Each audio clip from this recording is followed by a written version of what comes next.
creature had always been there, or so the legends of the sand dwellers went. In ancient stories passed down around campfires, it was called the Eternal One, an alien dragon who prowled the wastelands of the planet Markara, a world of endless deserts and winds that could strip flesh from bone. Markara was harsh, hostile, and almost entirely forgotten by the rest of the galaxy, a barren planet whose few inhabitants lived in isolated tribes, fearing the creatures that roamed the sands. For centuries, the Eternal One was the most feared of all, a towering being said to have wings as tattered as forgotten banners, stretched wide across the desert skies. Some claimed it was a relic from a time when Markara was lush and green, the last survivor of a long-lost ecosystem that had since turned to dust. Others said it was a guardian, cursed to protect something buried deep in the sands. Whatever the truth, one thing was certain: the Eternal One was no mere legend. One hot season, the people of Markara felt something change. The winds shifted, carrying with them whispers of disturbance, as if the desert itself were trying to convey a message. Caravan traders returned with stories of strange tracks in the sand, deep, ancient prints left by claws the size of a man. People whispered that the Eternal One had been seen again, circling the canyon lands, its skeletal wings casting long shadows over the cracked earth. Kara, a young scout from the eastern tribe, was sent to investigate.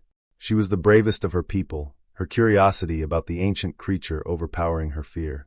She traveled for days, crossing the salt flats and the broken mesas, her gaze always scanning the horizon for signs of the beast.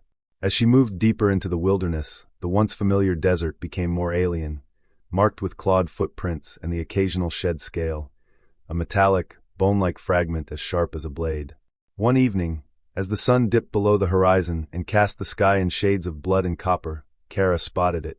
The Eternal One. The creature was massive, hunched over in a desolate stretch of cracked earth, its wings tattered and torn as if they'd survived countless battles. Its body was ancient, looking more like petrified wood or hardened lava than flesh.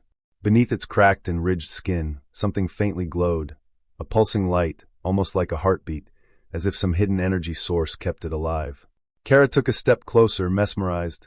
The Eternal One's eyes glowed with a dim, weary light, watching her with an intelligence that seemed older than the desert itself. She felt its gaze pierce through her, as if weighing her soul, judging her intentions. Kara's hand shook, but she did not retreat.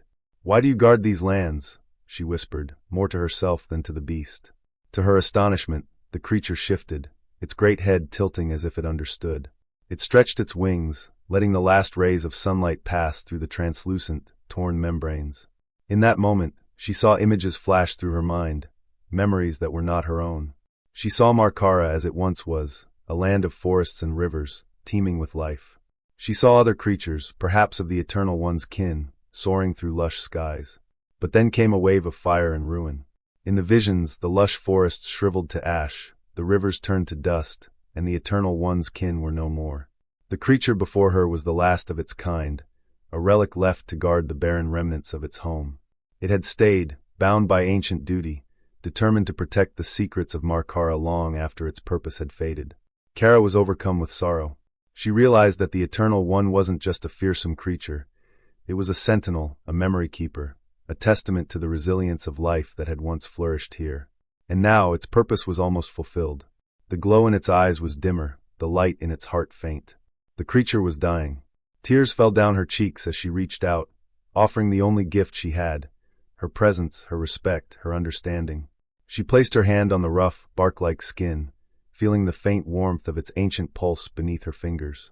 In that moment, Kara felt a connection beyond words, as if the creature had accepted her as its witness, someone who would carry its story forward. After a while, the Eternal One rose, stretching its wings one last time. With a powerful yet weary leap, it took to the skies, soaring over the desert in a final, graceful flight. It circled the canyon lands, its shadow casting long and solemn across the barren earth, before disappearing into the distant horizon, becoming one with the sun's dying light. Kara returned to her people, forever changed. She told them of the Eternal One's true story, of the beauty that Markara had once been, and the creature's undying loyalty to a world that had forgotten it. The people listened in reverent silence, and in the years that followed, they carved symbols of the Eternal One into stone, so its story would never be lost. Though Markara remained a barren wasteland, the memory of the Eternal One, the last guardian of a forgotten age, became a part of the planet's soul. And in the eyes of the sand dwellers, every gust of wind, every shadow cast by the setting sun, was a reminder that even in desolation, something powerful, ancient, and beautiful had once watched over them.